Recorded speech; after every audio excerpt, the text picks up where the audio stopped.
Bienvenue sur Marl International. Les ministres de la Défense ou représentants de 27 pays de la communauté des États sahélo-sahariens se réunissent aujourd'hui dans la station balnéaire de Sharm el-Sheikh sur la mer Rouge en Égypte afin de tenter de renforcer leur coopération en matière de sécurité, notamment la lutte contre le terrorisme. Les détails dans ce compte rendu de Nagla Zakaria et Inès Hessine. La situation sécuritaire dans l'espace sahélo-saharien est très préoccupante, notamment en raison de la prolifération illégale des armes, des trafics de drogue et du terrorisme, a déclaré le secrétaire général de la communauté des États sahélo-sahariens, le Nigérien Ibrahim Sagna Bani, à l'ouverture de la 5e réunion des ministres de la Défense de l'organisation à Sharm el-Sheikh.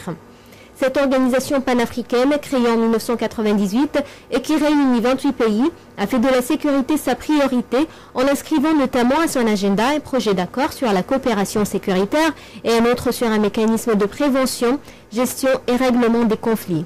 Des réunions préparatoires de la 5e session des ministres de la Défense de la communauté des États sahélo-sahariens avaient déjà commencé il y a 2 jours. Ces réunions ont été au niveau de militaires et aux fonctionnaires des États membres. Des représentants des Nations Unies, de la Ligue arabe, de l'Union africaine avaient également pris part aux réunions préparatoires. La session elle-même doit durer 2 jours, lors desquels les ministres discuteront de projets d'accord qui devront ultérieurement être soumis aux chefs d'État de la communauté des États sahélo-sahariens. De son côté, le ministère de l'Intérieur a affirmé avoir coordonné avec les forces armées pour sécuriser la conférence.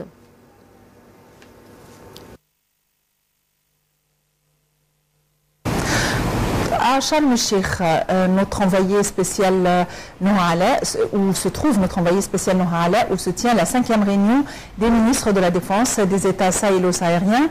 Le ministre de la Défense de la Guinée nous a accordé cet entretien. Je me trouve toujours à Sharm el-Sheikh pour la 5e réunion des ministres des États de la SENSAD. Aujourd'hui, j'ai le plaisir d'avoir en ma compagnie le ministre de la Défense de la Guinée, Dr Mohamed Diané, qui va justement nous parler de sa participation, étant donné que la Guinée fait partie des pays membres de l'État sahéro-sahárien. Bonjour. Oui, bonjour madame. Alors justement, parlez-nous de votre participation, de cette conférence. Pour vous, est-ce qu'aujourd'hui, il est important que l'Afrique parle de la lutte contre le terrorisme?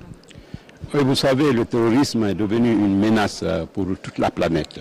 Donc je pense qu'il est important aujourd'hui pour les pays africains de s'unir pour former un front commun, lutter contre le terrorisme sous toutes ses formes. Donc c'est pour cette raison que nous sommes venus en tant que membres de la SENSAD pour participer à la 5e réunion, pour donner notre contribution, pour qu'ensemble tous les pays de la communauté des États sahélo-sahariens s'unissent pour lutter, en tout cas pour mettre une stratégie cohérente en place pour lutter contre le terrorisme. On a parlé de la coopération militaire également, on a demandé à ce qu'elle soit renforcée. Est-ce qu'aujourd'hui, en effet, l'Afrique devrait renforcer cette coopération afin de lutter elle-même contre tout ce fardeau et ce fléau qui nous vient de nos propres pays, malheureusement? Je crois qu'il est extrêmement important pour les pays africains de s'organiser pour créer un cadre de concertation d'abord entre tous les États, entre toutes les armées, pour un front uni contre le terrorisme. Et cela doit se faire non seulement au niveau de l'Afrique, au niveau sous-régional et au niveau de la SENSAD. La Guinée est prête à participer justement à cette coopération et à faire de cette communauté une communauté exemplaire en matière de lutte contre le terrorisme? La Guinée est prête à participer à toutes ces initiatives. C'est pour cette raison d'ailleurs, la Guinée est présente actuellement au Mali.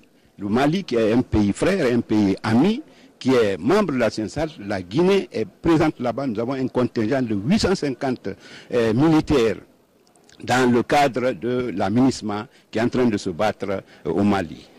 Alors justement, parlez-nous à part le Mali, vous êtes présent où également? Bon, nous sommes présents dans les missions d'observation aussi des Nations Unies à travers tout le monde, mais Actuellement, c'est au Mali où nous sommes présents parce que, comme vous le savez, notre pays est en pleine réforme du secteur de sécurité et c'est pour la première fois que nous envoyons des contingents au niveau des Nations Unies, au niveau du Mali. Alors, vous savez, l'Égypte a proposé de créer donc un comité ou un conseil basé en Égypte pour la lutte contre le terrorisme. Est-ce que vous pensez que c'est une bonne initiative afin justement de, on va dire, de rassembler les informations entre pays africains? Oui, nous pensons que c'est une très bonne initiative, mais ce qu'il faut surtout faire, c'est de voir comment coordonner cette initiative-là avec toutes les autres organisations régionales et sous-régionales au niveau de l'Afrique. Comme par exemple l'Union africaine, l'ONU, l'Union africaine, la CEDEAO, et toutes les organisations régionales et sous-régionales de l'Afrique doivent vraiment se donner la main pour coordonner cette lutte-là contre le terrorisme. Vous le savez, plusieurs pays africains sont touchés par le terrorisme actuellement. Est-ce qu'il y a eu des mesures renforcées chez vous en Guinée afin d'être protégés de ces menaces-là? Tous les pays de la sous-région, que ce soit la Guinée, la Côte d'Ivoire, le Mali, nous sommes tous en contact, nous sommes en train de prendre les mesures pour mettre ensemble une stratégie commune pour renforcer la sécurité, non seulement au niveau de notre pays, mais le long de toutes les frontières entre les pays voisins.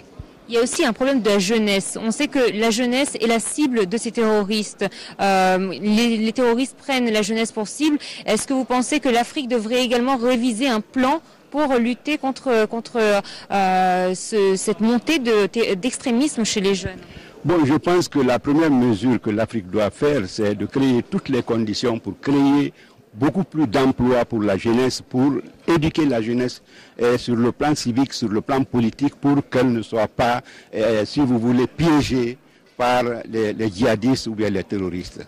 Monsieur le ministre, je sais que votre temps est très serré. Merci de nous avoir accordé cette interview et à très bientôt. Merci.